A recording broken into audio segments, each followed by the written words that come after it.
Fala pessoal, tudo bem com vocês?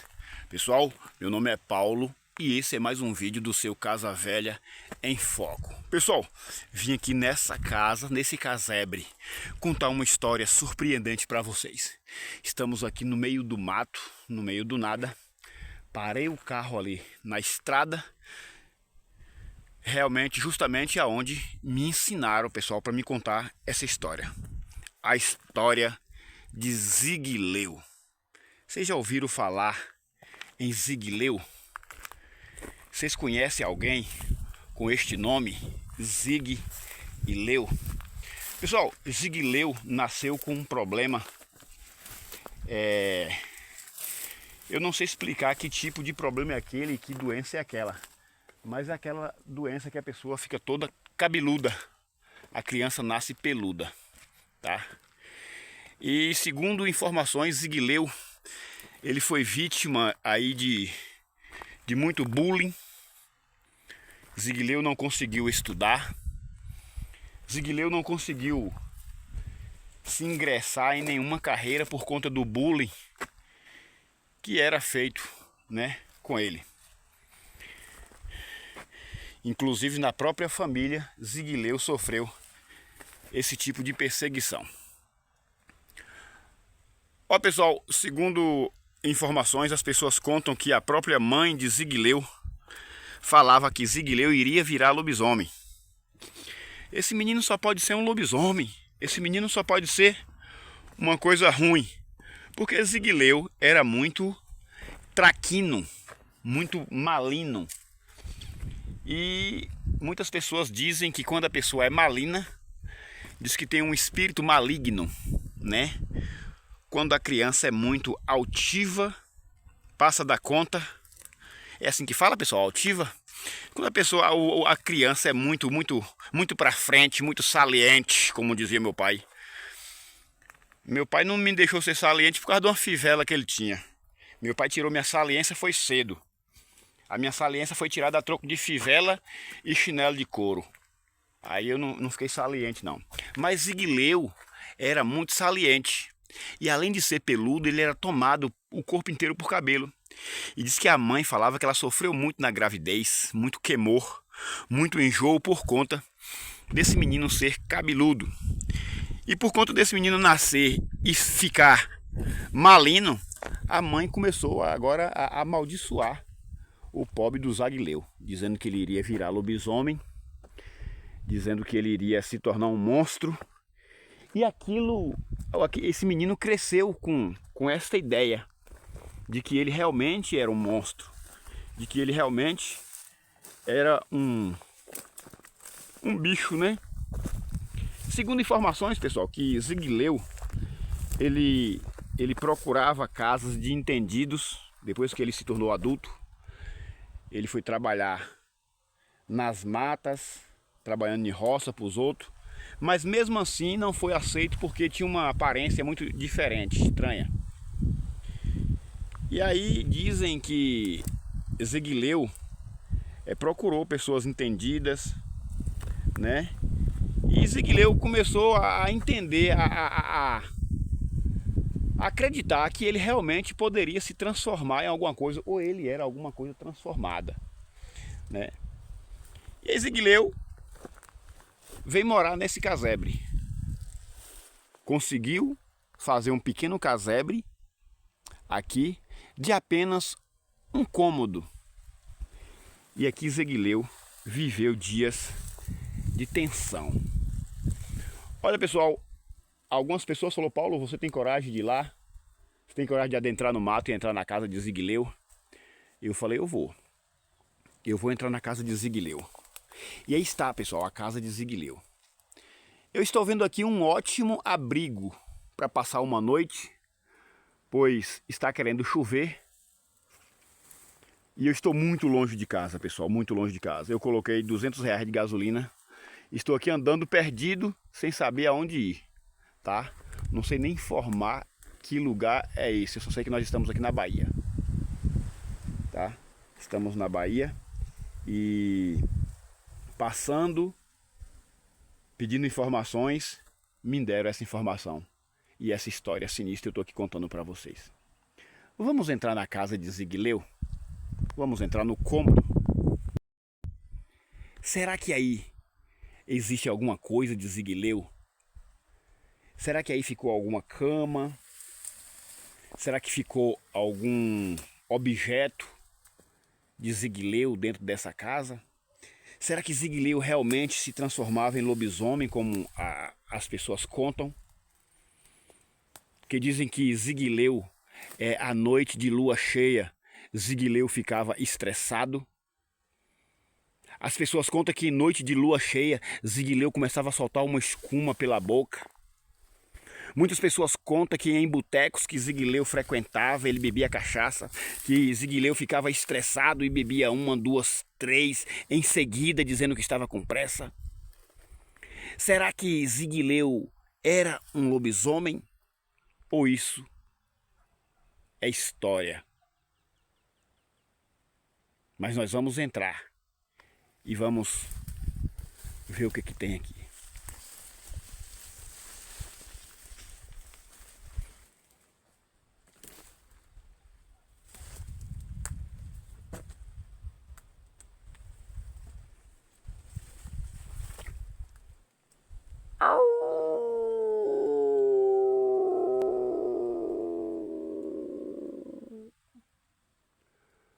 A história de Ziguileu.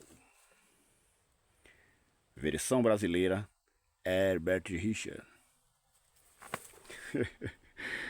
Ai, Jesus. Olha só, pessoal. Aqui tem uma caixa d'água. Com certeza não tem água dentro. Muitos espinhos. E um casebrezinho sinistro, pessoal. Olha só. Teve um moço que falou que um dia viu Ziguileu aqui. Isso era véspera de lua cheia. E diz que Ziguileu estava sentado nesse canto e estava com muita coceira. Diz que parou aqui, Ziguileu estava fazendo um cigarro. O pessoal gostava muito de conversar com ele. Diz que os curiosos sentavam aqui para ver a história de Ziguileu. E aí, chegou que Ziguileu estava com uma coceira grande. Aí a pessoa ficou até com medo e foi embora. Será que Ziguileu já estava querendo era se transformar? Olha só, esse batente de porta. Olha que coisa antiga aqui, pessoal.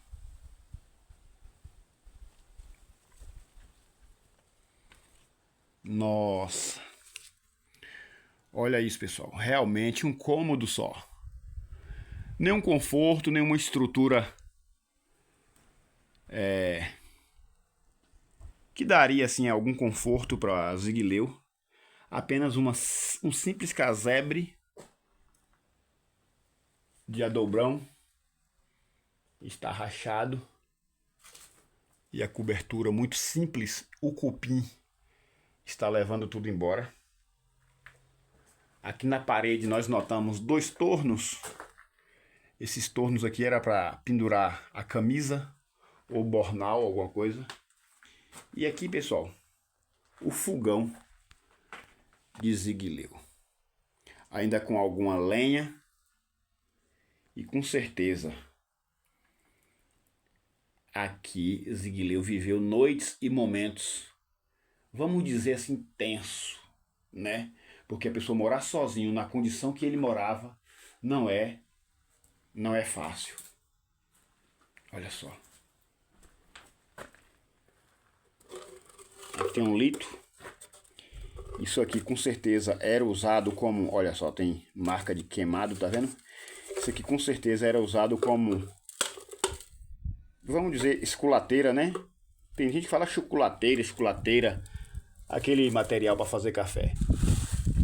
Alguns plásticos aqui para acender fogo, uma peça de carro.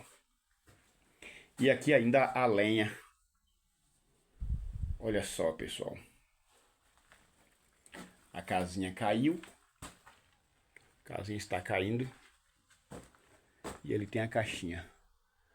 Ainda com algumas telhas, cobrindo ali a boca. Com certeza deve ter uma água suja dentro. Nós não vamos lá porque pode ser que pisaremos em alguma cobra aí. Então olha só. Então essa é a história. A história de Zigileu. Você já ouviu uma história como essa? A história onde o filho é rejeitado pela mãe. A história onde o filho é esculachado pela própria família, pelos amigos, pela sociedade. Aí depois se isola, vira alvo de racismo e bullying e passa a viver dessa forma, isolado. Com certeza com um trauma muito grande, porque pessoas assim, pessoal, adquirem uma doença na alma, sabe? Tem muitas pessoas que a sua doença é na alma por conta de alguma coisa, por conta de alguma injustiça, por conta de algum bullying, de alguma rejeição, e a pessoa fica doente. Olha só. Eu quero aqui contar uma história para vocês. Eu gostaria que vocês prestassem bastante atenção nessa história. É uma história real, bíblica, e que eu tenho certeza que vai servir de aprendizado para mim e para você. Presta atenção. Jesus estava indo para uma festa entre os judeus. E Jesus resolve deixar a festa e ir sentido um tanque por nome Betesda. Esse tanque ali aglomerava muitos doentes, enfermos, muitos leprosos, se aglomerava ali perto daquele tanque. Vamos supor que esse aqui é o tanque de Betesda. Ficava aquele monte de enfermo esperando que um anjo iria descer, iria agitar as águas. E quando aquela água fosse agitada, o primeiro que descesse naquela água era curado das suas enfermidades.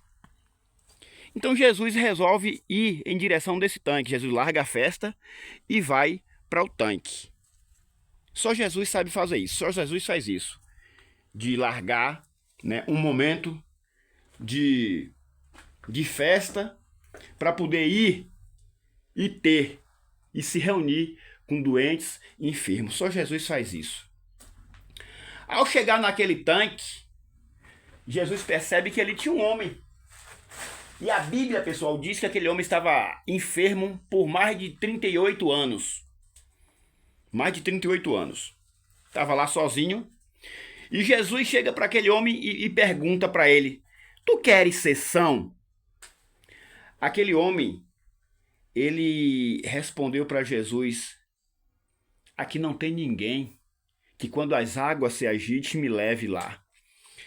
Olha, pessoal, aqui nós notamos que aquele homem, a enfermidade dele não era física.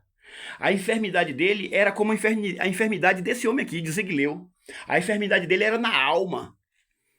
Jesus foi até o tanque para curar aquele homem. Jesus não curou os outros. Eram muitas pessoas doentes que estavam ali. Jesus só curou aquele porque aquele homem precisava realmente de uma cura. Porque aquele homem não acreditava mais em ninguém. Aquele homem não acreditava no próximo. Aquele homem não acreditava mais em Deus. Aquele homem estava desesperado. Então por isso que Jesus foi até lá e falou: você realmente quer ser curado? Se Jesus aparecer para você agora e perguntar se você quer ser curado, você vai dizer que quer ou você vai acusar as pessoas? Sabe, quando Jesus perguntou: você quer ser curado? Ele poderia falar assim: quero, Jesus. Mas ele não. Ele primeiro acusou todo mundo. Falou: não, aqui não tem ninguém que me leve às águas. Se Jesus aparecesse para você agora, perguntando se você queria ser curado, você diria sim? Ou você primeiro iria acusar as pessoas? Sabe por quê? Porque aquele homem ele estava com a doença, com a enfermidade na alma. Aquilo era antigo, há mais de 38 anos que ele vinha sofrendo. Ele não acreditava mais em ninguém, sabe? Então, foi o que aconteceu com Zigileu aqui, ó. Zigileu não acreditava mais em ninguém, estava isolado. Ele tinha sido excluído pela sociedade e por isso viveu desse jeito. Na história do tanque de Betesda, aquele homem foi curado, Jesus curou. Vai, pega a tua cama e anda. Ele foi embora. E aí Jesus seguiu para a festa. Jesus seguiu para a festa e quando chegou lá, encontrou aquele homem lá na festa, adorando o nome santo do Cordeiro. Aleluia. Que bom, né? Tem pessoas que é curada e vai agradecer e adorar. Mas tem pessoas que se isola e morrem isolado. E esquece que nós temos um Deus que é capaz de realizar tudo em nossas vidas. Essa foi a história de Ziguileu. Que Deus abençoe vocês de uma forma especial. Um abraço e até mais.